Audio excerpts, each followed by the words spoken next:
अस्सलामुअलैकुम नाज़रीन, मंजर आम में खबरों जो सिलसिलो जारी है। रिपोर्ट शेयर कंदा हलूं दादू मां रिपोर्टर असगर खान मल्हाजी।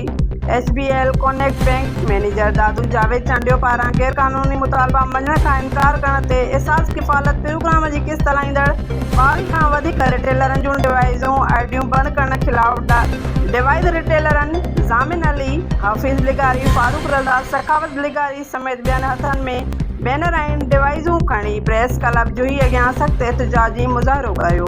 मुज़ाहिरो करण बाद प्रेस कॉन्फ्रेंस कंदे सहाफ़ियुनि आॾो दाहींदे इल्ज़ाम हणंदे चयो त SBL कॉनेक्ट बैंक दादूअ जे ज़ोनल मैनेजर जावेद अख्तर चांडियो मुक़ररीअ बाद करप्शन जे बाज़ार गरम करे छॾी आहे। हिननि वधीक चयो त zonal manager Javed Akhtar Chandio charge संभालींदे ई एहसास किफ़ालत प्रोग्राम की किस्त हलाईंदड़ डिवाइसनि रिटेलरनि खे एहसास किफ़ालत प्रोग्राम ते पैसा खणंदड़ फौती औरतुनि जे अकाउंटनि मां गैर कानूनी पैसा कढण ऐं हर महीने लखें रुपया मंथली ॾियण समेत ॿिया बि गैर कानूनी मुतालबा रखिया। गैर कानूनी मुतालबा मञण खां इनकार करण ते ज़ोनल मैनेजर दादू पारां 22 खां वधीक डिवाइसूं रिटेलरनि जूं आईडियूं बंदि कयूं वयूं आहिनि, जेकर सरासर नाइंसाफ़ी आहे। आख़िर में हिननि वज़ीर आज़म पाकिस्तान इमरान खान एहसास किफ़ालत जे चेयरपर्सन डॉक्टर सानिया निश्तर खां मुतालबो कंदे चयो त करप्ट राखी ज़ोनल मैनेजर जावेद अख्तर चांडियो खिलाफ़ फौरी नोटिस वठी हटायो वञे।